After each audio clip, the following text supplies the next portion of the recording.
In September of 2015, a Minnesota man got out of a friend's car outside a gas station and was never seen alive again. 2 months later, his body turned up in a lake miles from where he was last seen. In between, his wife got a 2-minute voicemail full of groaning, growling, and a voice telling someone to stop.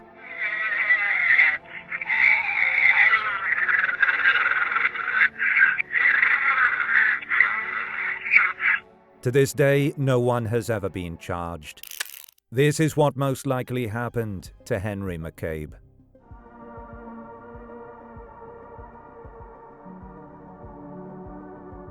Henry McCabe, sometimes recorded in official documents as Joseph Faia Borba McCabe, and known to friends by the nickname Tuku, was born in 1984 in Lofa County, Liberia. As a child, he fled to the United States with his family during the Liberian Civil War, after his father was killed.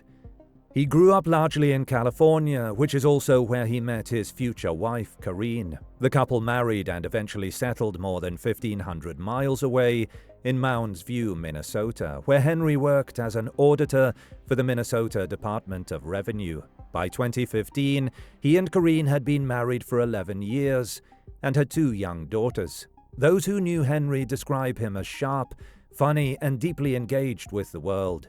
He was an avid soccer player and had real political ambitions. Friends say he once talked about wanting to be president of Liberia one day. His Facebook page, still active under his nickname, is full of posts about social issues and public speaking clips that show a confident, articulate man, a detail worth keeping in mind, because some later online commentary about this case has been dismissive of him in ways that don't match the picture his own community paints. On September 6, 2015, Labor Day weekend, Henry went to a barbecue. He wasn't originally on the guest list and called the host, Emmanuel D., to say so, telling him, "You're my boy," when D invited him anyway. It was there that Henry reconnected with William Pappas Kennedy, a local basketball player he wasn't especially close with. The two of them, along with other friends, decided to head out afterward to a club called Pavlitsky's. At some point during the night, Henry handed his wallet to another friend at the group, Jonathan J.T. Thomas, who had actually introduced Henry to Karine years earlier in California for a round of drinks. The wallet was never returned to him. Around 2 a.m., Pappas left the club and Henry followed, asking for a ride. He spent much of the drive on the phone with Karine, who was in California at the time visiting family. Without Pappas noticing, Henry left his own keys behind in Pappas's car. Henry asked to be dropped off at a gas station rather than going straight home. Pappas initially told police it was a Super America station on 73rd Avenue, but surveillance footage later showed this wasn't true. Henry had actually been dropped off at a holiday station at a different intersection entirely, several miles in the wrong direction from his house. It has never been fully explained why Henry chose to get out there or why Pappas went along with it. What happened over the next 20 minutes has become the defining mystery of the case. Karine, still in California, was unusually active on the phone that night, not just with Henry, but also with JT and with Timothy, seemingly trying to track down where her husband was. At 2:09 a.m., Henry spoke by phone with JT, telling him he was just a minute from home and brushing off Karine's behavior as crazy. He sounded, by JT's account, completely normal. Then at roughly 2:23 a.m., Karine called Henry again, a call she would later describe to police as an accidental misdial.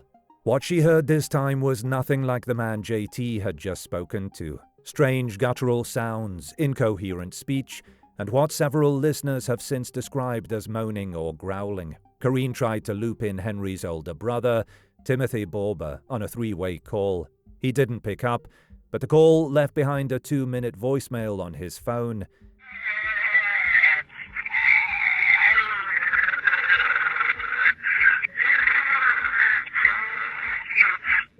The recording that would later surface publicly and come to define this case online. After the call ended, Karine went to bed. It was Timothy who ultimately filed the missing person report. Henry never made it home. His phone disconnected from the network in the hours that followed, and by most accounts of the case, it was never used to speak to anyone again. Though, as we'll get to, that detail is more disputed than it first appears. He never returned to work and never contacted his family again. Investigators later noted something else, almost in passing. Henry appeared to be missing a front tooth in club surveillance footage from that night, something none of his friends had mentioned noticing at the time. The Mounds View Police Department opened an investigation, and it escalated quickly once the voicemail was reviewed. The FBI got involved to help analyze the recording, itself an unusual step for what was, on paper, still a missing person case. Search and rescue efforts backed by a non-profit called Minnesota Community Policing Services under Director David Singleton ran for nearly 3 months, with help from Henry's soccer teammates, his brother, and volunteers from Minnesota's Liberian community. Call tower data placed Henry's last phone activity near Creekview Park in New Brighton, nowhere close to a direct walking route between the gas station and his home. Weeks went by. No bank activity, no sightings. Then, on November 2, 2015, a kayaker paddling on Rush Lake in New Brighton spotted a body partially submerged in the water. It was Henry. Because Henry had been in the water for close to 2 months, the autopsy was badly complicated by decomposition. The Ramsey County medical examiner found no gunshot wounds and no signs of trauma or violence anywhere on his body. A liver sample showed a blood alcohol level of 0.053, though the medical examiner noted this figure could easily have been diluted or altered by weeks of submersion. The official cause of death was drowning, but notably the manner of death was never resolved. Police said at the time it could have been an accident, something someone else caused, or something Henry did to himself. They simply couldn't say. Mounds View Police Chief Thomas Kinney said, "I just want to stress that anyone with information on Henry, come forward with any information." New Brighton Police Chief Bob Jacobson added that investigators were committed to doing a thorough and professional investigation. "We don't want to leave any stone unturned."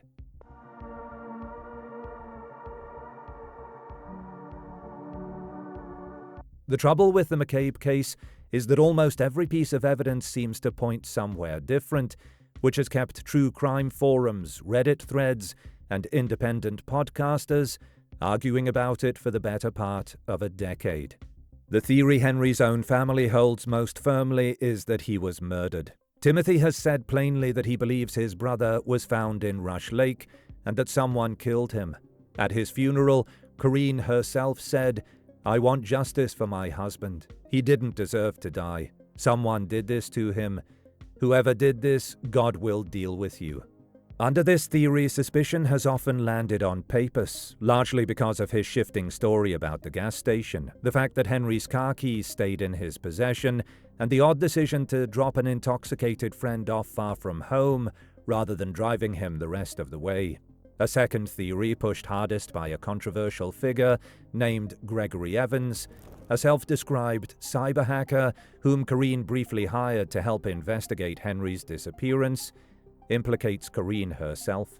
Evans claims that during more than 30 hours of recorded conversations with Corinne, he discovered she wasn't actually in California the night Henry disappeared, that she had installed spyware to monitor Henry's phone after suspecting him of seeing another woman, and that Henry's life insurance policy had been quietly switched back to Corinne's favor the same week he vanished, with a signature Evans claims didn't match Henry's own. Evans also points to a prior relationship between Corinne and Pappas. It's worth noting that Evans himself has a documented history of fraud convictions and disputed claims in the tech world, and David Singleton, who worked closely with Corinne through the non-profit search effort, later grew openly critical of Corinne as well, saying, "We feel like we have all been misled," and that his organization had an ethical and moral obligation to the community to do the right thing. Still, this theory runs into a basic problem. Virtually every account agrees Corinne was the one who called Henry repeatedly that night and tried to pull his brother into the conversation once Henry started sounding distressed. An odd thing to do if she already knew or had arranged what was about to happen to him. A third theory says Henry, extremely intoxicated after a full day and night of drinking, simply wandered off in the dark and drowned by accident, which lines up neatly with the medical examiner's official finding and a total absence of trauma on his body. Reddit sleuths who know the area, however, have pushed back on how the distance is usually described in media coverage. Rush Lake sits several miles from the holiday station, and while the terrain isn't the impassable wilderness some early reports suggested, there is a walking path connecting the general area to the lake, one that would still have taken an intoxicated man well over an hour to navigate in the dark, in a direction that doesn't correspond to his actual route home. A fourth theory, one this channel is careful about discussing, given YouTube's content guidelines around self-harm, is that Henry chose to end his own life that night. Police statements that the death did not appear suspicious have occasionally been cited in support of this, but almost everyone close to Henry rejects it outright, and one family friend, Levetta Tugbe of the Coalition of Justice in Liberia, said flatly that somebody was inflicting harm on him. The bigger problem for this theory is the voicemail itself. 2 minutes of what listeners consistently describe as sounds of pain, fear, and confusion doesn't read like someone recording a final goodbye. If anything, several listeners, including some Reddit analysts who've studied the audio closely, claim to hear more than one voice on the recording, including a calm, distinctly American voice at one point, saying something like, "No one can hear you." Whether that's really a second person or simply distortion from a badly degraded, underwater-sounding recording is something investigators have never definitively settled. Beyond these four, there's a fifth possibility that deserves mention, because it's the one many dedicated case researchers on Reddit actually find most plausible: that Henry ran into someone he didn't know at all. Investigators reportedly received an anonymous letter sent before his body was found, describing his location as next to water, partially buried, and referencing a scared young female witness to a burial. Details that, if genuine, don't fit neatly into any of the other four theories. There's also a strange and still unexplained wrinkle in the case. Police records reportedly show 24 calls placed from Henry's phone to a Texas number on the day he vanished, and additional calls on September 9th and 10th, 2 and 3 days after he was last seen alive, to a woman named Elizabeth Bledsoe, who Corinne has said she knew Henry had been involved with. Nobody has ever definitively explained who made those calls, or how, if his death happened that first night, his phone kept being used for days afterward. Separately, Henry's phone was reportedly found in one pocket of his shorts, with its battery and some cash in a different pocket entirely. And Corinne has been said to have asked Timothy to help her remove a phone's battery at one point, out of fear the FBI was monitoring it, though which phone and when remains genuinely unclear, even to people who've researched this case for years. And beyond all of this, the internet being what it is, there's no shortage of far more speculative chatter online. Everything from a political assassination tied to Liberia's civil war, to a supposed connection with another local missing man named Duncan, to full-on cryptid and UFO theories inspired by the strange sounds on the recording. None of these carry any supporting evidence.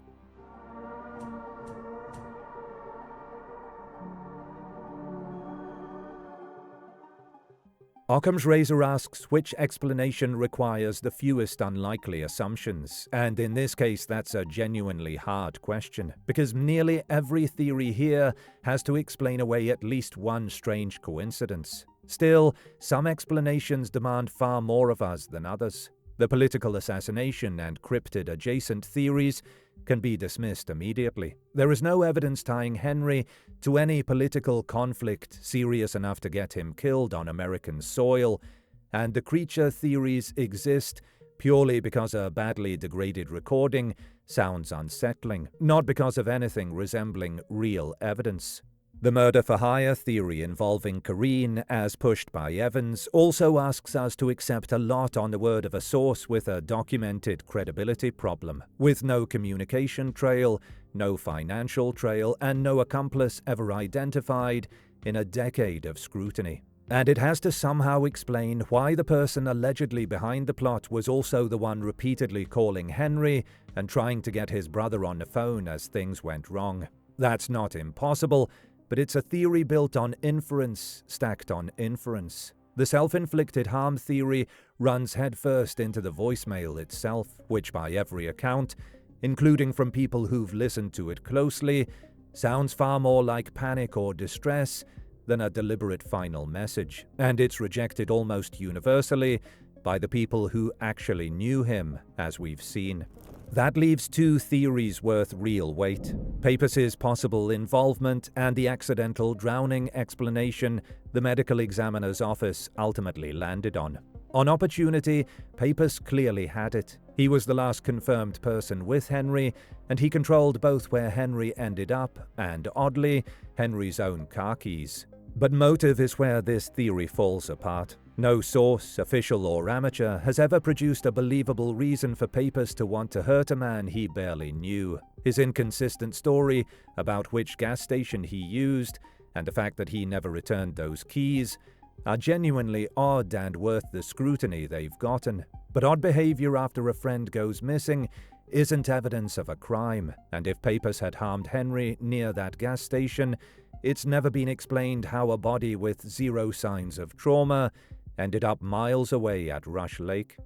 The accidental drowning theory, by contrast, is the one explanation actually backed by physical evidence. No gunshot wounds, no trauma, no signs of an assault. A body that looks exactly like what you'd expect from someone who ended up in water and didn't come out. It's also the theory that actually fits the timing of the voicemail. That call came in at roughly 2:23 a.m., about 14 minutes after Henry told JT he was a minute from home, which is far too soon for him to have covered the several miles to Rush Lake. Whatever produced those groans and incoherent sounds happened on dry land, before any drowning could have occurred, which points to his own physical state rather than an attack already underway. A blood alcohol reading the medical examiner's office itself flagged as likely diluted by decomposition, on top of a full day of drinking, is enough to produce that kind of distress without anyone else present.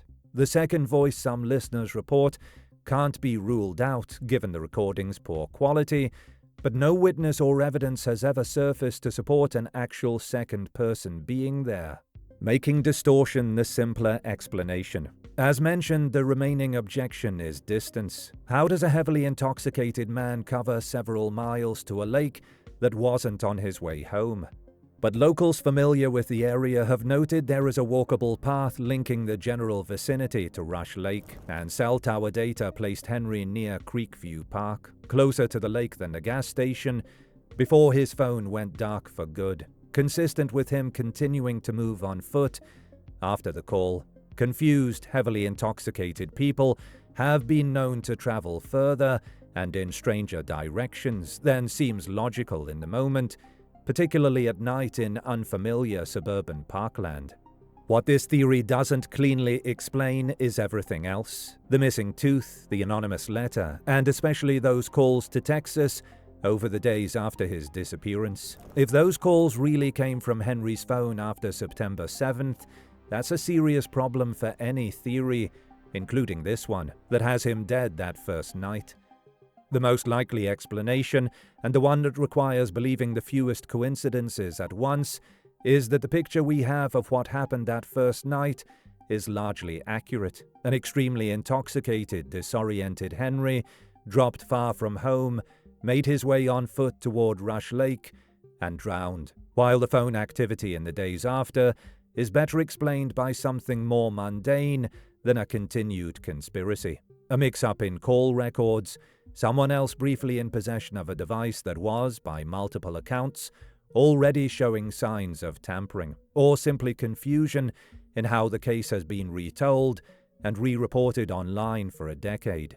None of this means Papus's account should be taken at face value, and it doesn't mean investigators were right to call the case not suspicious so quickly. But weighed against a theory requiring a hired killer, a secret Texas connection to the death itself, or a political plot with zero supporting documentation, the simplest and best supported explanation remains the one the medical examiner reached in 2015. Henry McCabe, alone, afraid, and far too drunk to find his way home, ended up in water he never should have been near, and nobody was there to help him out.